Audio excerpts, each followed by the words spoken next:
Olá, seja bem-vindo a 88,7 FM Jovem Pan Blumenau. De Blumenau para todo o Vale Europeu, Médio Vale, você leva a Jovem Pan pelo 88,7 FM, a primeira do FM aqui no Vale Europeu. E lembrando você que também estamos no youtube.com/Jovem Pan Blumenau e começando mais um podcast que é o Conecta Pan, que passa durante a semana na nossa rádio e também está sempre no youtube.com/Jovem Pan Blumenau. Convido você a se inscrever, porque o assunto de hoje é onde você mora. Isso mesmo, economia, residência, comércio, empreendimentos. Hoje a gente vai falar do Sinduscon, vai falar sobre construção civil e sobre toda a economia que fomenta essa indústria, porque o meu convidado é Marcos Belicanta, que é empreendedor, empresário e atual presidente do Sinduscon. Seja bem-vindo aqui à Jovem Pan. Obrigado aí por me receber, bom dia a todos. Marcos, antes da gente falar do Sinduscon, vamos falar um pouquinho de quem é o presidente do Sinduscon, o empresário e empreendedor que acreditou nesse setor, nessa indústria da construção civil. Quem é Marcos Belicanta? Na verdade, nasci em Blumenau, né? Há 44 anos atrás, mas aí eu tenho uma trajetória fora, internacional, né? Bastante longa. Eu morei, já adolescente, morei fora, morei na Espanha. Depois voltei, acabei me formando em Florianópolis, fui para a França há 8 anos.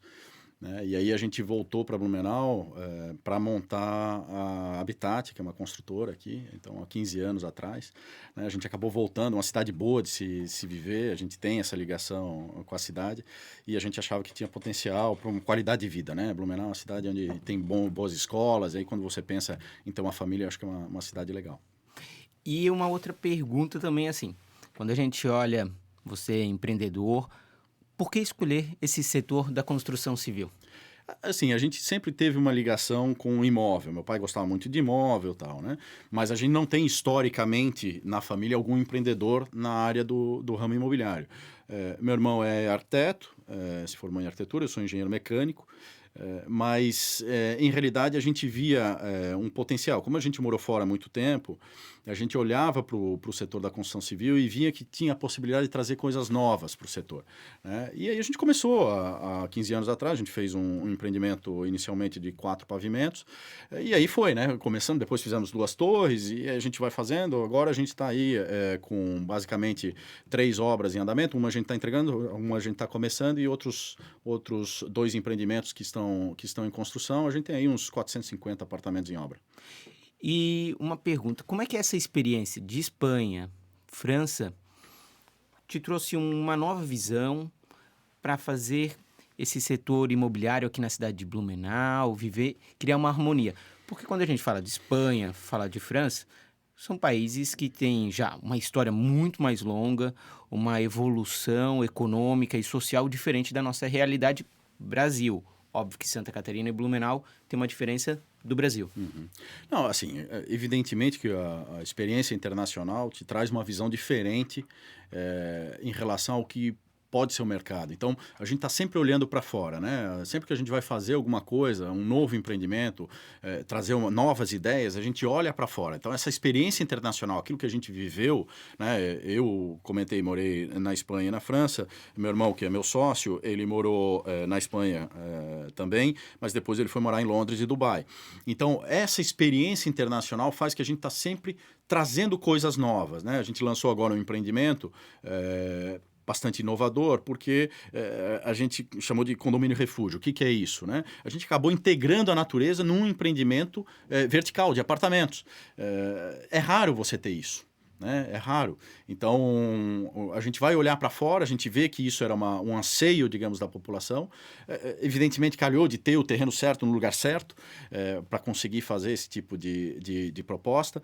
Mas é isso, né? Então, essa experiência internacional traz essa possibilidade de você olhar de uma maneira diferente os problemas que a gente tem em Blumenau especificamente, porque é a área que a gente atua, e trazer ideias diferentes, ideias novas, né?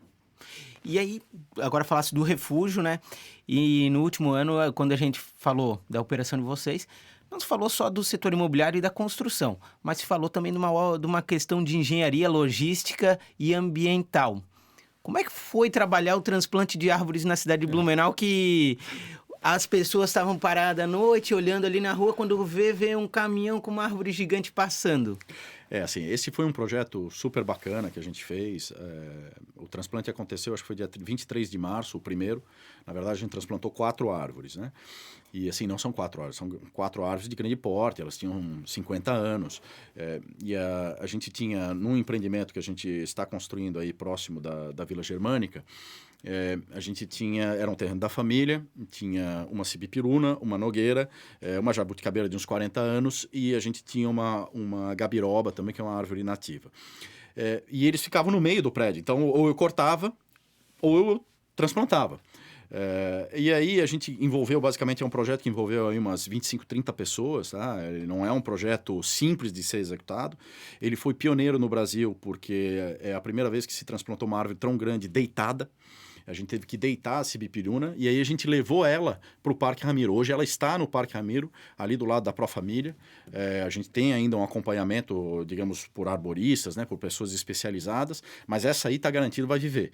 Então, acho que é para mostrar que existe a possibilidade, às vezes, em vez de cortar, você ir lá e fazer um transplante de uma árvore, mesmo de grande porte, e isso, às vezes, permite, inclusive, viabilizar. Eu vou contar uma história que aconteceu depois, em Florianópolis. Em Florianópolis tinha uma figueira em um terreno e ela é uma figueira tombada pelo patrimônio. Então não podia se cortar essa figueira. Não adiantava fazer compensação, tinha que se transplantar. E aí, evidentemente, a pessoa que fez o nosso transplante, isso acaba sendo conhecido no Brasil todo, né, foi convidado para fazer parte desse projeto e transplantar uma figueira que hoje existe do lado da Ponte Hercílio Luz, e eles vão levar um pouco para frente, um pouco antes aí da rodoviária lá em Florianópolis. Então, foi pioneiro, foi diferente. A gente fez isso porque queríamos mostrar também para a sociedade que é possível se fazer de uma outra maneira. E essa ligação com a natureza, né? A gente se pode preservar e se tem condições, não são projetos baratos, são projetos que envolvem uma logística bastante, né? A gente colocou uma grua aí de 135 toneladas, enfim, tem um desafio logístico muito grande, porque é grande porte, a gente teve que envolver a Celesc, a gente fez isso de noite, desligando todas as fiações e religando. A copa da árvore que a gente transplantou, da sibipiruna, ela fazia 20 metros. E a rua tinha 10. Então a gente teve que podar a árvore, a gente tentou o que a gente chama de catraquear, né? Reduzir o tamanho da copa, só que é de galho rígido, então a gente não conseguia muito. Então a gente teve que podar a árvore e a gente podou o mínimo necessário para conseguir passar na caixa da rua, porque a árvore é muito maior do que a própria caixa de rua, entendeu?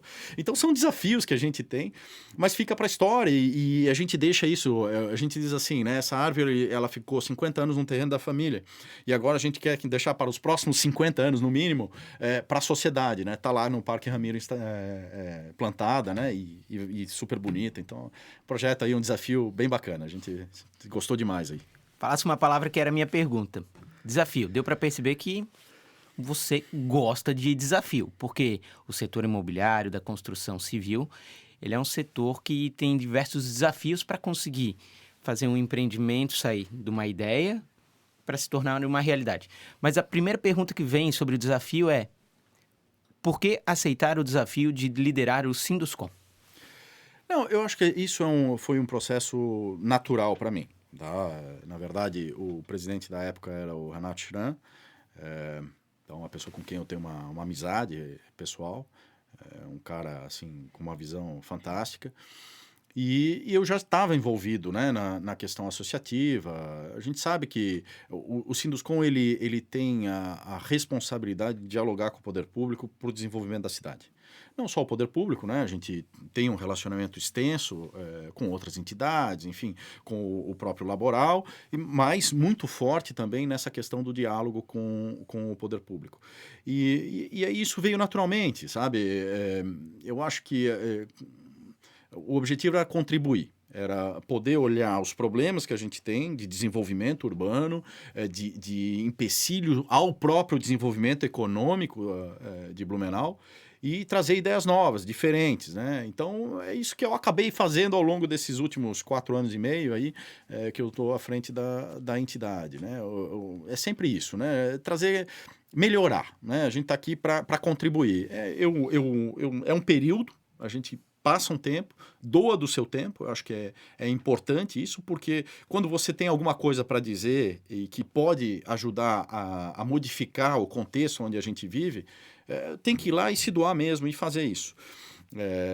O meu ciclo vai se encerrar ano que vem, outro presidente vai assumir e vai fazer a parte dele. Todo mundo tem que fazer um pouco, se doar um pouco para a sociedade. Se a gente tivesse os líderes empresariais se envolvessem, né? Muitas vezes nós, como empresários, a gente se abstém de se envolver numa conversa com o poder público, enfim, né? Doar do seu tempo para tentar melhorar a cidade onde a gente mora, o estado onde a gente mora, o país onde a gente mora.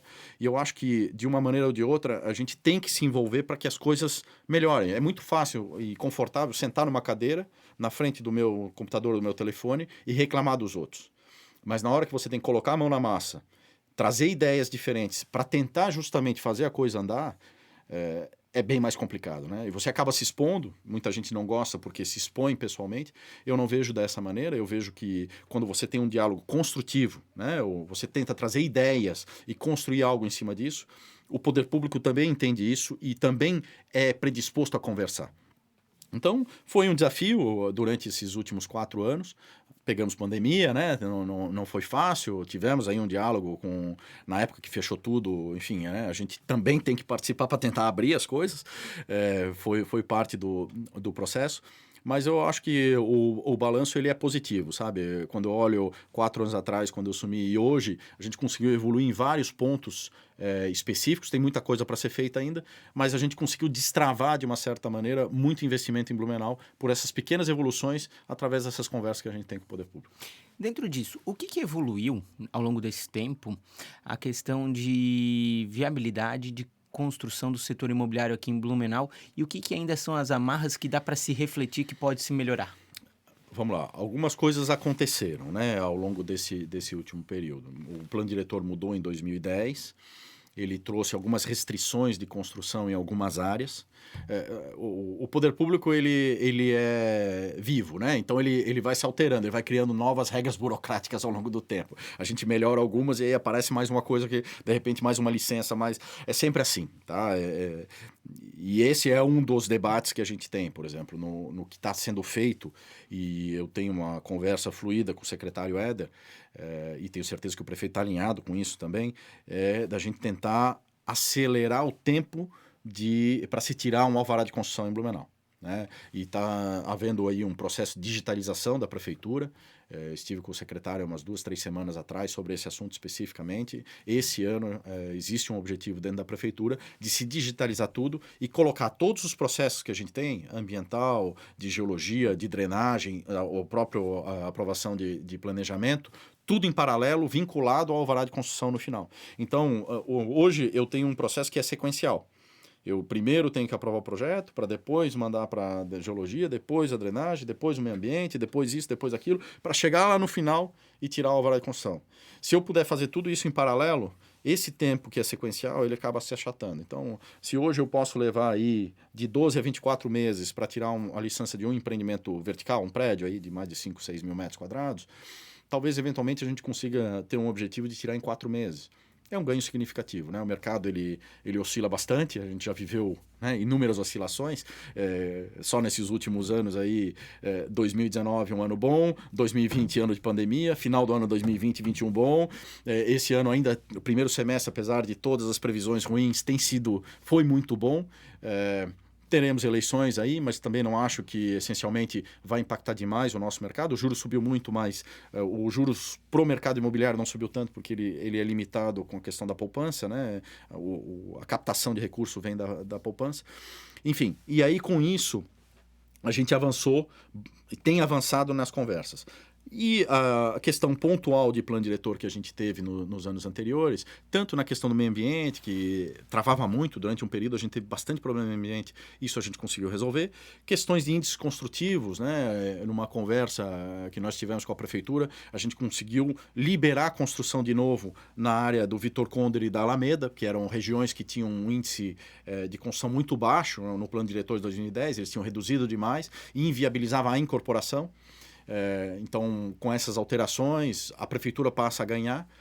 porque passa a ser uma outorga onerosa, ou seja, o empreendedor vai lá e investe, paga dinheiro para a prefeitura para poder construir, mas aí é o que eu chamo de ganha-ganha, né? Tanto o empreendedor passa a viabilizar os projetos nessas regiões que são áreas nobres, quanto a própria prefeitura passa a ter recurso para investir na própria região ou na cidade, e a gente tem incentivado e tem conversado com o poder público para tentar incentivar ainda mais isso, ou seja, aumentar os índices construtivos na cidade, mediante outorga onerosa, para justamente permitir à prefeitura ter recurso de investir e permitir ao empreendedor em áreas que são valorizadas você construir mais, adensar um pouco mais. E esse adensamento, a gente conversava um pouco antes aqui de estar ao vivo, ele permite que serviços apareçam na região. É o exemplo da Vila Nova que a gente conversava, né? Na Vila Nova foi o bairro que mais cresceu nos últimos 10 anos. E o que aconteceu com esse crescimento, com esse adensamento, né, da Vila Nova, é que passaram, nos últimos 4, 5 anos, a gente tem uma Cooper nova, a gente tem uma padaria de qualidade, a gente tem na Vila Nova uma peixaria de qualidade, 2 hospitais, saiu polo de tecnologia com a BevTech, a própria WK que já estava lá, agora a Datainfo está construindo um prédio ali. Então a gente vê o desenvolvimento que traz quando você cria a densidade de qualidade com renda, o consumo aparece, o serviço aparece, e aí isso se vira um círculo virtuoso do bairro, continua crescendo e atraindo investimento de desenvolvimento urbano. Falando nesse cenário, como falasse, Vitor Conder, Alameda, Vila Nova, hoje em Blumenau, pelas indicações, até a questão de legislação, qual é o bairro mais complicado para construção civil, para o setor imobiliário, em termos de investimento? Pensando como assim, vou investir, posso... Assim, eu diria que a zona sul de Blumenau é a mais complicada, né? Garcia, Progresso, tem alguns grandes empreendimentos nessa região, mais popular, digamos assim, Minha Casa Minha Vida, antigamente, hoje é Casa Verde e Amarela. Então, essa região, porque o acesso dela é ruim, e de maneira geral, o que a gente percebe é que o mercado, quem compra nessa região é o pessoal da própria região. Né? Então, é o pessoal do Garcia, a gente fala o reino do Garcia, né? Quem é do Garcia é do Garcia, quem é do Progresso é do Progresso, e muitas vezes acaba não saindo de lá. Então, essa seria a região. Você tem um risco geológico, quando a gente conversa com os geólogos aqui da região de Blumenau, é uma região de maior risco. Do outro lado, você tem o rio, né? E para sair dali, você tem que dar toda a volta para passar pelo centro da cidade, eventualmente. Então, a questão do trânsito também é ruim. E muitas vezes você mora no Garcia e trabalha lá na Itopava Central. Então, esse trânsito é complicado. Então, é um local que, em termos de investimento, digamos, imobiliário, residencial vertical, a gente vê pouco empreendimento saindo, e a razão é essa. E aí, agora a gente vai para o outro lado da moeda. Qual é a menina dos olhos aqui da cidade de Blumenau? Nos últimos 10 anos, eu comentei, foi o bairro Vila Nova, né? Toda essa região, eu digo assim, Vila Nova, Vila Germânica, Vila Nova e Itopava Seca. Esse é o bairro que mais cresceu nos últimos 10 anos, né? Vila Nova aí, realmente, a gente teve um desenvolvimento imobiliário muito forte. 50% dos lançamentos de Blumenau ao longo dos últimos 10 anos aconteceu na região central de Blumenau. Aconteceu alguma coisa na Alameda, alguma coisa na Ponta Aguda. A gente começa a ver novos empreendimentos na Ponta Aguda, digamos, com um pouco mais de volume agora. Mas, essencialmente, pouca coisa no Vitor Conder. Essencialmente saiu na região da Vila Germânica, que eu chamo Vila Germânica, o bairro não existe, né? É velha, mas essa ponta, né, próximo da... Fica a sugestão, porque realmente o pessoal se identifica ali porque a velha é muito grande e muita gente não sabe nem que tem divisão de velha, velha grande e velha central. Exatamente. E a Vila Nova foi realmente esse bairro que teve uma expansão muito grande, né? O crescimento populacional foi muito forte. Quando você olha em tamanho, número de pessoas morando, a Itopava Central, porque o bairro é muito grande, né? Mas quando você olha em desenvolvimento vertical, né? de empreendimentos verticais, prédios, realmente essa região da Vila Nova é o bairro que mais se desenvolveu, atraiu uma renda boa, e isso trouxe serviço. Então, e a gente acredita que os próximos 10 anos não deve ser muito diferente. A gente vai ver outras regiões se desenvolvendo um pouco mais, o próprio centro da cidade, né? A gente começou a ver novos empreendimentos saindo.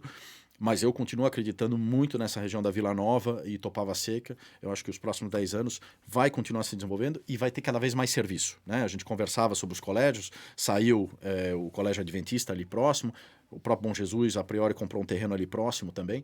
Então, a gente vê um potencial. Se o Colégio Bom Jesus vier já o Adventista hoje, você vai ter um excelente colégio, né? 2 excelentes colégios a 5 minutos desses bairros. Então, cada vez mais vai vir gente querendo morar nessa região. E aí, uma outra pergunta, Marcos. Em relação à verticalização da cidade de Blumenau. A cidade de Blumenau é uma cidade que tem que ser verticalizada? Há uma necessidade? E qual é o limite dessa verticalização? Não, vamos lá. Quando você olha estudos da ONU sobre a questão da densidade urbana, Blumenau é uma cidade de baixa densidade, tá? Eu vou dar um número aqui, se eu não me engano, acho que é 600 habitantes por quilômetro quadrado, aproximadamente, Blumenau, e a ONU recomenda uma densidade de 3.500, só para dar uma noção macro para vocês. O que acontece, né? Vamos pensar em termos de infraestrutura. Se a cidade fosse menor, né, você teria a mesma população, você, para levar um cano de esgoto, um cano de água, eletricidade, é muito mais barato. O transporte público é muito mais eficiente. Quando você tem grandes distâncias, quando você tem que pegar e levar uma pessoa lá no final do progresso, é muito mais caro do que se eu tivesse ela num raio de 2, 3 quilômetros. Então, essa verticalização ela é necessária. A gente precisa adensar as nossas cidades e o adensamento feito de maneira coordenada melhora a questão do serviço, que a gente comentou sobre a Vila Nova. Por que saiu o serviço? Porque adensou. Aí justifica você ter. Senão, o teu deslocamento é muito longo ou a tua densidade é muito baixa e o comércio não vai. Ele não vinga, né? Como a gente diz. Então, é necessário a gente adensar a cidade. Eu acho que hoje o poder público entende bem isso. O próprio centro de Blumenau começa a se desenvolver na questão residencial também. E isso vai acabar trazendo cada vez mais comércio, inclusive à noite, né? É um debate para o centro da cidade. Então, a verticalização ela é necessária para qualquer cidade que está crescendo, como é o caso de Blumenau, né? Blumenau hoje tem 360 mil habitantes, 365 mil. A gente saiu agora uma notícia que vai para 400 mil habitantes. Provavelmente não vai parar aí, porque é uma cidade com qualidade de vida. Para dar um número para vocês, Blumenau é uma cidade que cresce a aproximadamente 5 mil habitantes todos os anos. Desses 5 mil, 2.500 é a diferença entre a natalidade e o número de mortes, né? 2.500 são pessoas de fora que vêm para Blumenau buscando qualidade de vida. Então, nós vamos ter que adensar. Nós temos que... Aonde a gente acomoda essa população? Né? Qual é a região que a gente quer? A gente quer colocar lá no final da Velha Central, lá no final da Itopava Central, mais próximo do centro? Aonde a gente quer? Eu acho que esse é o debate que a gente tem em relação ao desenvolvimento urbano. Entrando numa outra pergunta, falando de verticalização, fazendo um comparativo. O que difere hoje uma verticalização numa cidade litoral, vamos pegar o exemplo Balneário Camboriú, de uma verticalização em Blumenau em termos de construção? Vamos lá, Balneário Camboriú é uma cidade à parte no Brasil, né? Eles têm regras de construção que são totalmente diferentes. De maneira geral, a tecnologia hoje que é usada em Balneário, ela é usada em Blumenau. A gente não tem hoje diferença de know-how tecnológico entre as cidades com alta verticalidade, como é o caso de Balneário, e Blumenau. Inclusive, nós estamos começando a ver empreendimentos aí na faixa de 40 andares em Blumenau. 2 já, uma outra consultora já pensou também em lançar, tá estudando. São empreendimentos que se justificam em áreas nobres, porque eles são muito mais caros de fazer, e aí você precisa cobrar por isso, né? Por isso que em Balneário Camboriú você consegue fazer, porque o preço por metro quadrado lá é mais alto que aqui. Apesar de Blumenau ter sido a cidade que mais valorizou aí no primeiro semestre, saiu um índice FIPZAP ontem e está sendo aí noticiado em Blumenau. Então, em termos de tecnologia não tem muita coisa. O que a gente percebe quando a gente vai olhar o plano diretor dessas cidades do litoral é que elas permitem uma densidade maior, né? A regra, para explicar de maneira bem sucinta, a regra é o seguinte: a tua área do terreno vezes um índice construtivo. Depois tem outras regras de geometria que eu não vou entrar porque aí é um pouco mais complexo. Mas, então a densidade ela se dá pela área do teu terreno multiplicado por esse índice construtivo e algumas outras regrinhas. E quando a gente olha para o litoral, o índice construtivo lá chega a ser, às vezes, 2 vezes, 3 vezes superior ao índice constitutivo que a gente tem em Blumenau. Por isso que é tão denso em Balneário Camboriú, por isso que eles verticalizam tanto e que aqui a densidade é bem menor. Perfeito. E aí eu tenho uma pergunta também no sentido, falasse que hoje, em média, assim, dando como exemplificando, que o número para quero fazer uma construção de um prédio e para ele poder ter o projeto autorizado, tudo papel para poder iniciar a obra, demora de 12 a 24 meses.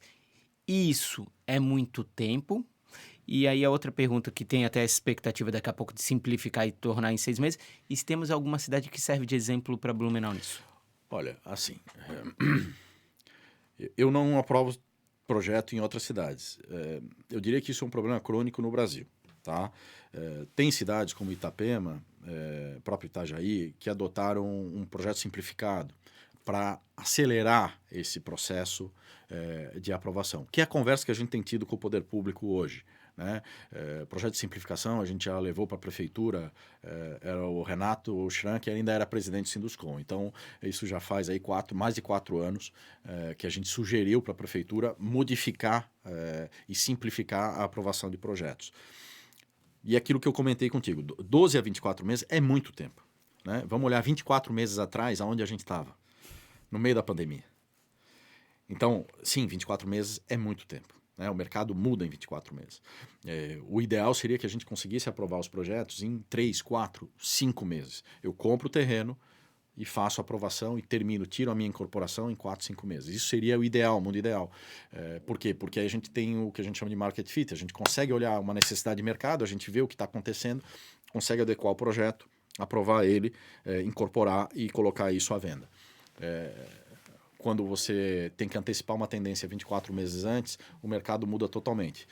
Vou pegar o caso de 2013 e 2015. Né? 2013 o Brasil estava muito bem e em 2015 a gente estava numa recessão de 2 anos aí de menos 8%, caiu quase em 2 anos. Então, assim, imagina se você começou o projeto 2 anos antes, levou 2 anos para aprovar e quando você vai colocar o projeto no mercado, a gente está vivendo uma recessão. Então, essa necessidade de acelerar o processo de aprovação, ele é necessário e ele vai destravar muito investimento. Porque quando você pensa que isso leva 12 a 24 meses para aprovar, você pensa que a condição de mercado mudou. Se a condição de mercado mudou, aquele projeto que eu fiz às vezes não se adequa mais. E aí eu não lanço, então eu deixo de investir. E a gente sabe que é um investimento que puxa o crescimento de maneira geral, no mundo todo, né? Quando você olha a questão do PIB, o investimento é um fator importante no crescimento e no desenvolvimento econômico de um país ou de uma cidade. Então, a prefeitura ter essa preocupação em reduzir esse prazo vai facilitar demais o investimento. E se eu não me engano, eu vou dar um número, eu não tenho mais certeza disso. E isso foi há um tempo atrás, tá? Não é de agora, mas a prefeitura tinha quase R$1 bilhão em investimento em aprovação. Então, imagina só, se você reduz o prazo, evidentemente a prefeitura vai ter um valor muito menor em aprovação, e isso quer dizer o quê? Que você liberou esse investimento para acontecer na cidade. R$1 bilhão é muito dinheiro. É muito dinheiro. Então, se você olhar dessa maneira, diz assim, nós estamos injetando R$1 bilhão em investimento, e é investimento privado muitas vezes. Então, não é endividamento do poder público, é a iniciativa privada que aposta na cidade e vai lá e vai fazer, seja uma fábrica, seja uma usina, seja um empreendimento residencial, seja um empreendimento comercial. Então, é super importante essa preocupação do poder público de redução dos prazos. Porque você acaba injetando dinheiro na cidade, quem injeta dinheiro gera emprego, gera renda, gera desenvolvimento. É isso que a gente precisa. E uma pergunta, quando a gente fala do setor imobiliário, da construção civil, às vezes se discute essas questões de legislação, a supressão de uma mata, a questão de um aterramento, e às vezes o discurso, como é ventilado na comunicação, nas redes sociais, nas pessoas, sai com uma narrativa diferente. E aí a minha pergunta é, qual é a importância da construção civil, do setor imobiliário, para o dia a dia do blumenauense na sua força e na concepção de desenvolvimento de sociedade? Não, assim, é fundamental, né? Eu comentei sobre o crescimento da cidade. Se a gente não construísse, eu costumo dizer assim, né? Os associados do Sinduscom são aqueles que constroem a cidade, de maneira geral. E quando a gente vê como a cidade se transformou ao longo dos últimos 20 anos, eu estou aqui em Blumenau há 15 anos de volta, né? Depois de ter nascido aqui, a cidade se transformou. Vamos pegar o bairro Vila Nova, né? Vamos pegar a quantidade de serviço que saiu. Então, você ter uma indústria da construção forte numa cidade gera desenvolvimento. Eu diria assim, quando você fala de Balneário Camboriú, isso é um expoente, né? Porque o Balneário Camboriú ele tem uma vantagem, eles conseguiram criar uma atratividade, principalmente para o agronegócio também, e o pessoal do agronegócio acaba investindo em Balneário Camboriú, é o que permite Balneário Camboriú se desenvolver. Mas por que a gente não poderia pensar dessa maneira para Blumenau? O que a gente precisa fazer para que Blumenau atraia investimento de fora, eventualmente, para se desenvolver, né? Então, acho que é fundamental... E a densidade, para responder sobre a questão, por exemplo, da supressão de vegetação, né? Nos últimos 20 anos, a gente aumentou a área verde de Blumenau. Por quê? Porque quanto mais a gente verticaliza, menos a gente precisa desmatar. A cidade está crescendo. Eu já ouvi gente dizer assim, nós temos que parar de deixar a cidade crescer. Isso não se controla. É uma cidade que tem atratividade. Então não vai mais ter filho, não vai, as pessoas também não vão morrer. Quer dizer, como é que você controla isso? Isso não existe, né? Isso é uma falácia intelectual. A China tentou fazer esse controle, não conseguiu. E agora estão voltando atrás, né? Isso daí, que viu que para a economia deles não é nada salutar. Não é. Mas eu já ouvi gente falar isso, quer dizer, é um maior absurdo. Então, o que acontece é que a cidade, ela cresce porque ela é uma cidade atrativa. É porque ela é atrativa que ela está crescendo, que as pessoas querem vir aqui. E a gente não quer uma cidade melhor, a gente quer uma cidade melhor. E essa população que está vindo, a gente acomoda como? Aonde? Né? Tudo bem, antigamente nós tínhamos mais ou menos, se eu pegar, acho que é 91, tinha 3,8 habitantes por domicílio em Blumenau. Há uns 2, 3 anos atrás, então eu vou falar aí 2020, 2018, 2020, nós tínhamos 2,5.